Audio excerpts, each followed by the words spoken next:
नमस्कार विद्यार्थी मित्रांनो, मी प्रदीप फुंदे स्वागत करतो तुमचं टेक एस्पायर यूट्यूब चॅनलमध्ये. मित्रांनो, मला माहिती आहे की तुम्ही प्रिव्हियस वीकचं स्टडी चॅलेंज तुम्ही कंप्लीट केले असेल. ओके.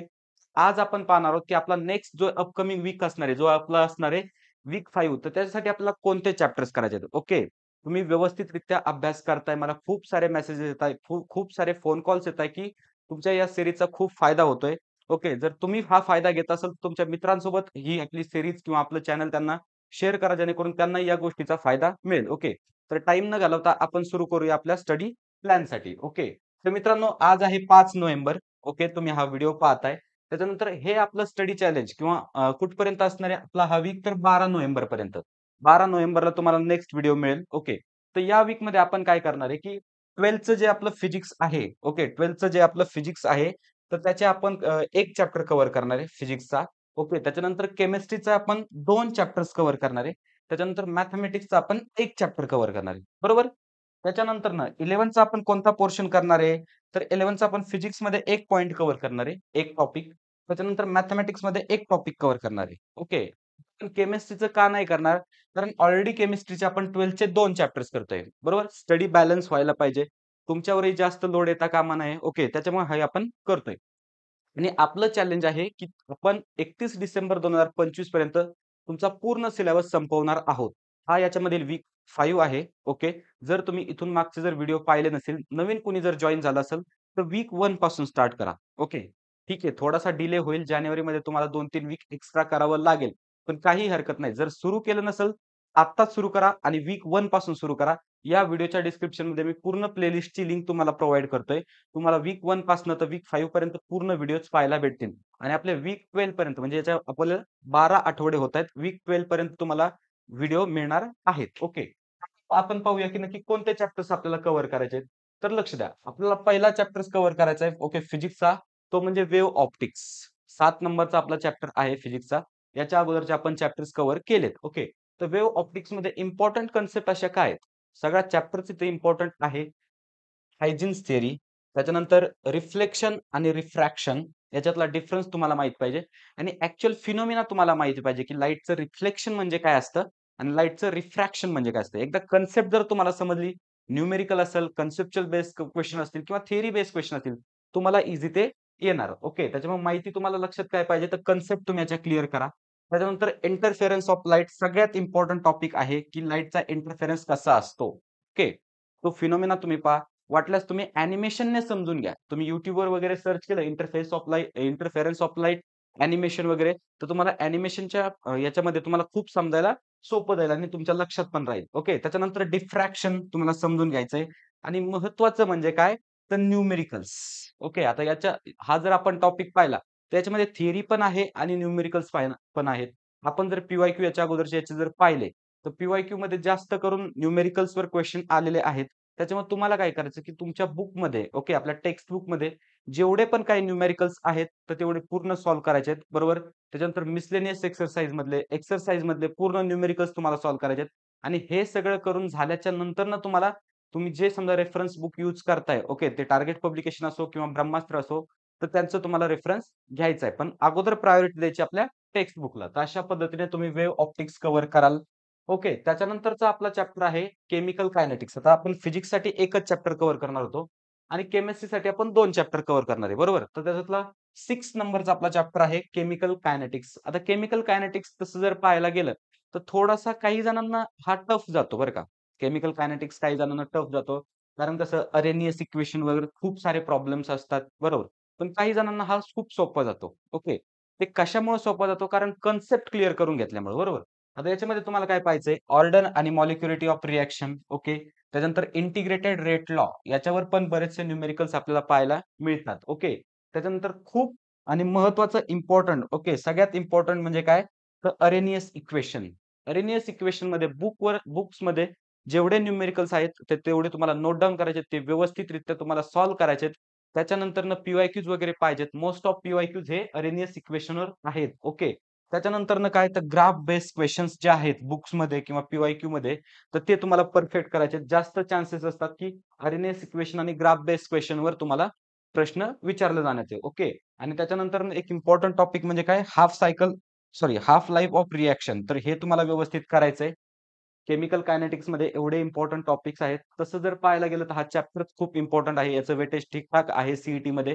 तुम्ही याच्यातला एक पण पॉइंट सोडू नका. व्यवस्थित त्या कन्सेप्ट क्लिअर करा. कारण वेळ आहे आपल्याकडे.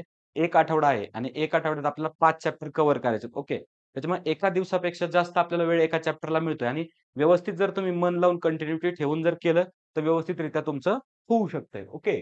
आता त्याच्यानंतर नेक्स्ट काय आहे, तर एलिमेंट्स ऑफ ग्रुप 16, 17 अँड 18 खूप सोपा चॅप्टर आहे. ओके. याच्यामध्ये फक्त तुम्हाला रीड करायचंय बुक. बस. याच्या व्यतिरिक्त तुम्हाला काहीच करायचं नाही.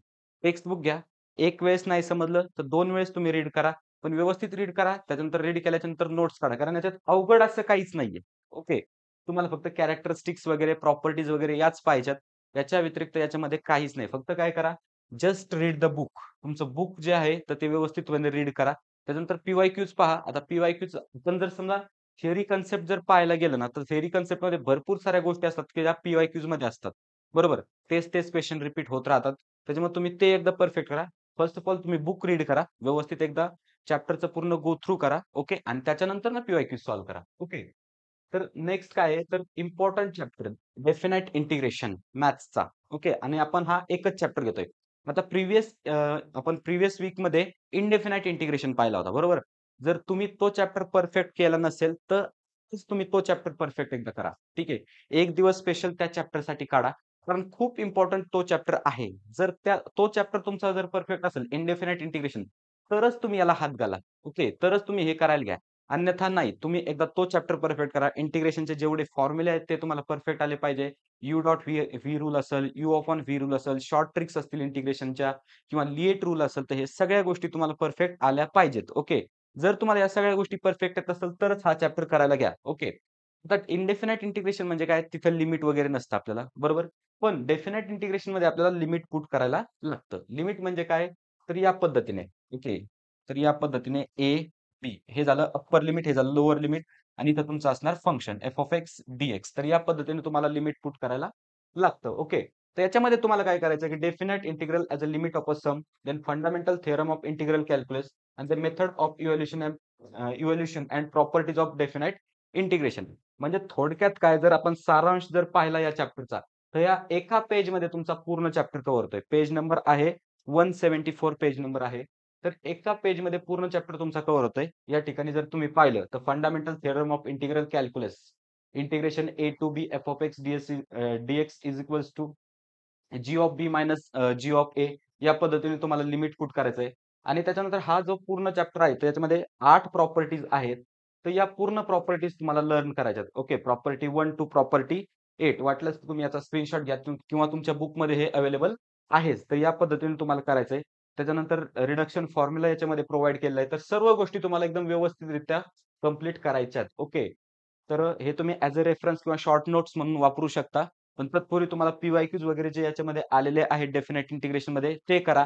जर हा चॅप्टर तुम्ही जर अभ्यासाला घेतला नसेल, ओके, याच्या अगोदरचा इनडेफिनाइट इंटिग्रेशन जर तुम्ही कंप्लीट केला नसेल, तर अगोदर तो कंप्लीट करा आणि नंतर या चॅप्टरकडे तुम्ही जा. या चॅप्टरमध्ये अवघड असं काहीच नाही. प्रॉपर्टी तुम्हाला आल्या पाहिजेत. त्याच्यानंतर थोडंसं लॉजिक जमलं पाहिजे, इंटिग्रेशन कसं घेतलं जातं ते. तर या पद्धतीने तुम्ही हा चॅप्टर कव्हर करू शकता. ओके. आता त्यानंतर मॅथ्स झाल्यानंतर आपलं 11चं फिजिक्स. आता फिजिक्समध्ये जर पाहिलं तर आपण या वीकमध्ये ग्रॅव्हिटेशन हा चॅप्टर करतोय. तर ग्रॅव्हिटेशनमध्ये काय आहे, तर केपलर्स लॉ, त्याच्यानंतर केपलर्स लॉ आहे. केपलर्स लॉ नंतर law of orbit, area, period. Okay. याचे सेपरेट लॉ आहेत ते तुम्ही लर्न करा. त्याच्यानंतर काय universal law of gravitation, acceleration due to gravity आणि ॲक्सेलरेशन ड्यू टू ग्रॅव्हिटी हा पॉइंट त्याच्यामध्ये जास्त इम्पोर्टंट आहेत. तुम्ही जर ऑब्झर्व्ह केलं तर जास्त पी-वाय-क्यूज या पॉइंटमधून आलेले आहेत. त्याच्यानंतर काय concept of potential, escape velocity तुम्हाला कॅल्क्युलेट करण्यासाठी येते. आता किती जरी काही असेल, ओके, तुम्ही किती जरी परफेक्ट हा चॅप्टर केला, तर किती मार्क्सला हा चॅप्टर असणार आहे, तर 1 मार्क्सला. ओके. 1 मार्क तुम्हाला या चॅप्टरमधून येणार आहे.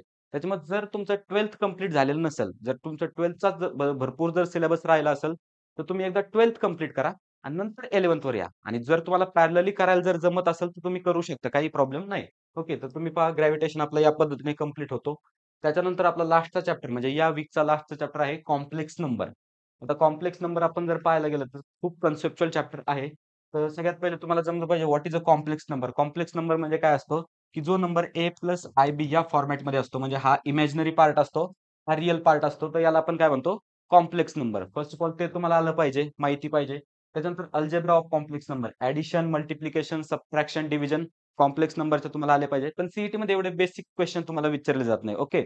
पण जे मोठाले क्वेश्चन असतात, तर ते सॉल्व्ह करण्यासाठी तुम्हाला ह्या गोष्टी आल्या पाहिजे. ओके.